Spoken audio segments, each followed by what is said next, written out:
সকল বিদ্যার্থীদেরকে স্বাগত জানাই শিক্ষা সংক্রান্ত আরেকটি ভিডিওতে।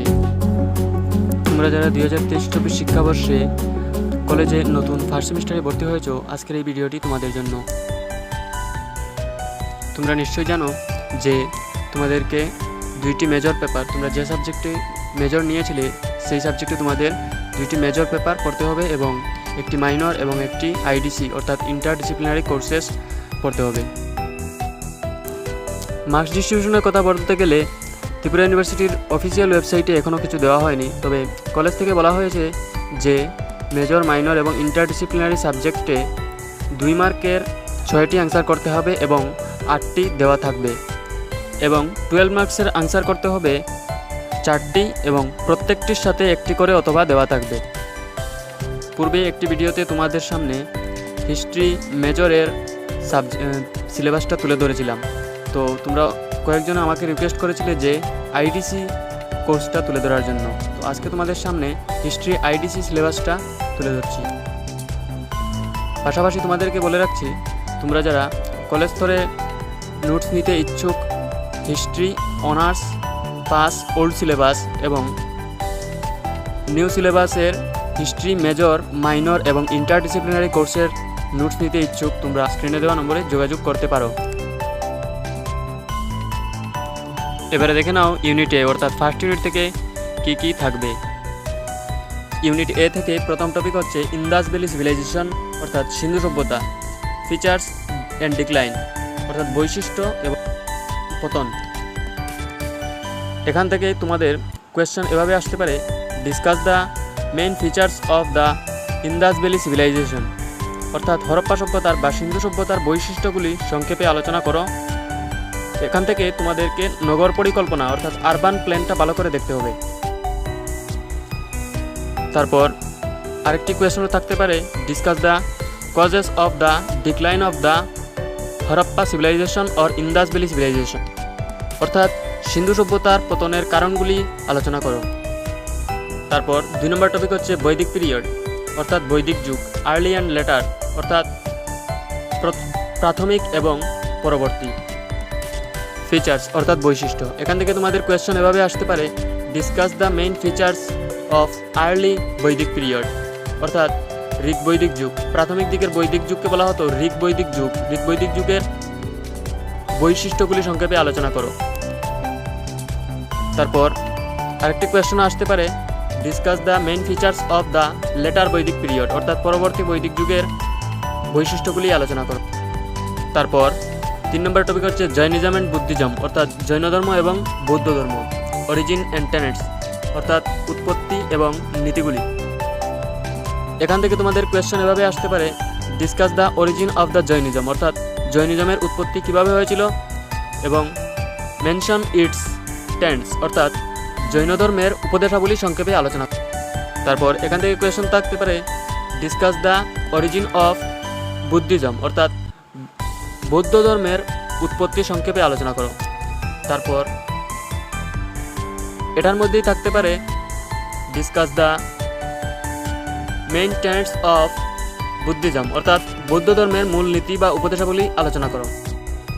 তারপর 4 নম্বর টপিক হচ্ছে Mauryas and Guptas, overview of political history অর্থাৎ মৌর্য এবং গুপ্তদের রাজনৈতিক ইতিহাস। কালচারাল কন্ট্রিবিউশন, সাংস্কৃতিক অবদান।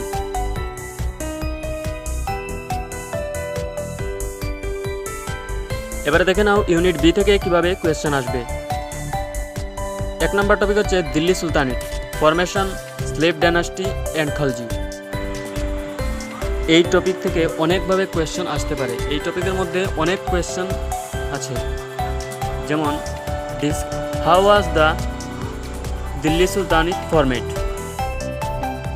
তারপর স্লেভ ডাইনাস্টি অর্থাৎ দাস বংশ।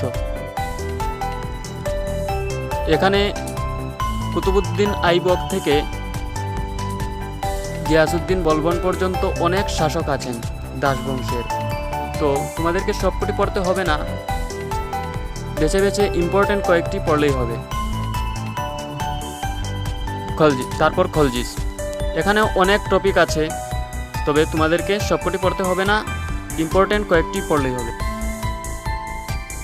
তারপর 2 নম্বর টপিক হচ্ছে the Mughals, Akbar and decline. এখানে মুঘল শাসনে যে আকবরের রুলটা ছিল সেটা তোমাদের বর্ণনা করতে হবে।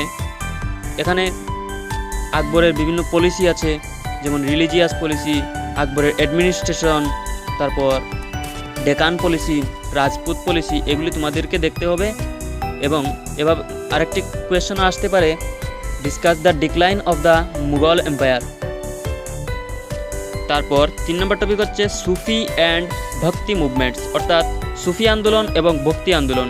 এই দুটি কোয়েশ্চেন তোমাদের 12 করেও আসতে পারে, আবার 6+6 করেও আসতে এরকম পারে। এখান থেকে তোমাদের প্রশ্ন থাকবে, discuss the origin of the Sufi movements in India. তারপর আরেকটি কোয়েশ্চনও আসতে পারে, discuss the bhakti movements in India. এবারে দেখে নাও 3rd ইউনিট অর্থাৎ ইউনিট সি থেকে কিভাবে কোয়েশ্চেন আসবে। ইউনিট সি থেকে প্রথম টপিক হচ্ছে expansion and consolidation of British power, battle of Plassey, Anglo Maratha relation and Anglo Mysore and Anglo Sikh relation. এখানে প্রত্যেকটি টপিক তোমাদেরকে ভালো করে দেখতে হবে। এখানে 6+6 করেও আসতে পারে, আবার 8+4 করেও আসতে পারে, আবার একটি 12 মার্কসেরও আসতে পারে। এখান থেকে তোমাদের কোয়েশ্চেন দিয়ে দিতে পারে, discuss the causes and impact of battle of Plassey, বা এভাবেও আসতে পারে question, mention the British relation with Maratha, বা এরকম আসতে পারে, discuss the Anglo Maratha relation in colonial India.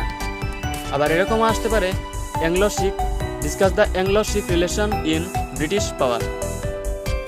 তারপর 2 নম্বর টপিক হচ্ছে ল্যান্ড রেভিনিউ সেটেলমেন্টস, অর্থাৎ ভূমি বন্দোবস্ত ব্যবস্থা, পার্মানেন্ট অ্যান্ড রায়তওয়ারি। এখান থেকে তোমাদের কোয়েশ্চেন আসবে, discuss the main features and impacts of permanent settlements. আবার কোয়েশ্চেন আসতে পারে, what were the main features of the ryotwari settlements, mention it's effects, অর্থাৎ চিরস্থায়ী বন্দোবস্তের বৈশিষ্ট্যাবলী আলোচনা করো, এর ফলাফলগুলি আলোচনা করো। তারপর রায়তওয়ারি বন্দোবস্তের বৈশিষ্ট্যগুলি সংক্ষেপে আলোচনা করো, এর ফলাফলগুলি আলোচনা করো। তারপর 3 নম্বর টপিক হচ্ছে revolt of 1857, causes, nature and impacts. এখানে তোমাদের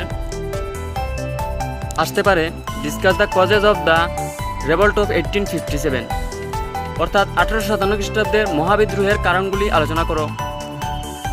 তারপর এভাবে আসতে পারে, mention the nature of revolt of 1857 and mention its impacts, অর্থাৎ 1857 খ্রিস্টাব্দের বিদ্রোহের প্রকৃতি ও ফলাফলগুলি সংক্ষেপে আলোচনা করো। কোয়েশ্চেন 6+6ও আসতে পারে, আবার 8+4ও আসতে পারে। তারপর 4 নম্বর টপিক হচ্ছে socio religious reforms movements young Bengal, অর্থাৎ নব্যবঙ্গ আন্দোলন, জিও যে নব্যবঙ্গ আন্দোলন করেছিলেন তার বর্ণনা। তারপর রাজা রামমোহন রায়, বিদ্যাসাগর। এখান থেকে কোয়েশ্চেন আসতে পারে, discuss the role of Derozio in young Bengal movements. এখান থেকে আরেকটি কোয়েশ্চেন আসতে পারে, discuss the socio religious movement of রাজা রামমোহন রায়, বিদ্যাসাগর, বিবেকানন্দ, স্যার সৈয়দ আহমেদ খান। স্যার সৈয়দ আহমেদ খানের যে আলিগড় আন্দোলনটা করেছিলেন, এটা তোমাদেরকে ভালো করে দেখতে হবে। এখানে একটি তোমাদেরকে 12 মার্কসে দিয়ে দিতে পারে, আবার 6+6 এরকম আসতে পারে। এবারে দেখে নাও ইউনিট ডি। ইউনিট ডি থেকে প্রথম টপিক হচ্ছে Indian national Congress formation and early phase, অর্থাৎ এখান থেকে কোয়েশ্চেন থাকতে পারে, discuss the main circumstances of the formation of Indian national Congress, mention it's early phase, অর্থাৎ ভারতের জাতীয় কংগ্রেস কীভাবে প্রতিষ্ঠিত হয়েছিল এর প্রাথমিক পর্যায়ে আলোচনা করো। তারপর স্বদেশী মুভমেন্ট অ্যান্ড রেভলিউশনারিজ। এখানে কোয়েশ্চেন থাকতে পারে, discuss the causes and impacts of swadeshi movement. এখানে আরেকভাবে কোয়েশ্চেন আসতে পারে, এখানে যে রেভলিউশনারি যে টপিকটা আছে এখান থেকে আসতে পারে ক্ষুদিরাম বসু, তারপর প্রীতিলতা ওয়াদ্দেদার, মাস্টার দা সূর্য সেন, বিনয় বাদল দীনেশ, তারপর ভগৎ সিং, সুখদেব, রাজগুরু। প্রত্যেকজনকে তোমরা ভালো করে দেখবে। 2 নম্বর যে টপিক আছে গান্ধীয়ান মুভমেন্ট, অর্থাৎ গান্ধীর যে আন্দোলন, non cooperation, civil disobedience, quit India movement, women's participation, মানে এই আন্দোলনগুলিতে মহিলাদের কি ভূমিকা ছিল। নন কোঅপারেশন মুভমেন্ট অর্থাৎ অসহযোগ আন্দোলন, অসহযোগ আন্দোলনের কারণ, বৈশিষ্ট্য, ফলাফল এবং এই আন্দোলনের বিস্তার, কিভাবে ভারতে এই আন্দোলন বিস্তার লাভ করেছিল। তারপর সিভিল ডিসোবিডিয়েন্স অর্থাৎ আইন অমান্য আন্দোলন, আইন অমান্য আন্দোলনের কারণ, বৈশিষ্ট্য, ফলাফল, কিভাবে আইন অমান্য আন্দোলন বিস্তার লাভ করেছিল। তারপর কুইট ইন্ডিয়া মুভমেন্ট সেম আসবে। কুইট ইন্ডিয়া মুভমেন্ট অর্থাৎ ভারত ছাড়ো আন্দোলনের কারণ, বৈশিষ্ট্য, ফলাফল, এই আন্দোলনে মহিলাদের ভূমিকা কী ছিল, এরকম আসতে পারে কোয়েশ্চেন। তারপর 3 নম্বর টপিক হচ্ছে doctor B R Ambedkar, Subhas Chandra Bose and his role. এখানে কোয়েশ্চেন আসতে পারে discuss the role of doctor B R Ambedkar in the independence of India, অর্থাৎ ভারতের স্বাধীনতা আন্দোলনে আম্বেদকরের ভূমিকা কী ছিল। তারপর এই টপিক থেকে কোয়েশ্চেন আসতে পারে discuss the role of Subhas Chandra Bose in struggle of the independence India, ভারতের স্বাধীনতা সংগ্রামে সুভাষচন্দ্র বসুর অবদান আলোচনা করো। এখান থেকে তোমাদেরকে আরেকটি কোয়েশ্চনও দেখতে হবে।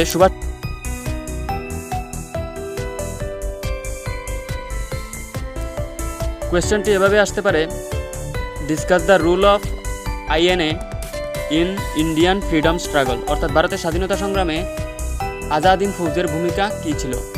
তারপর 4 নম্বর টপিক হচ্ছে circumstances leading to the partition of India. 4 নম্বর তোমাদেরকে দেখতে হবে discuss the circumstances leading to the partition of India. এই কোয়েশ্চেনের মধ্যে তোমাদেরকে পড়তে হবে ক্রিপস মিশন, ক্যাবিনেট মিশন এবং মাউন্টব্যাটেন প্ল্যান।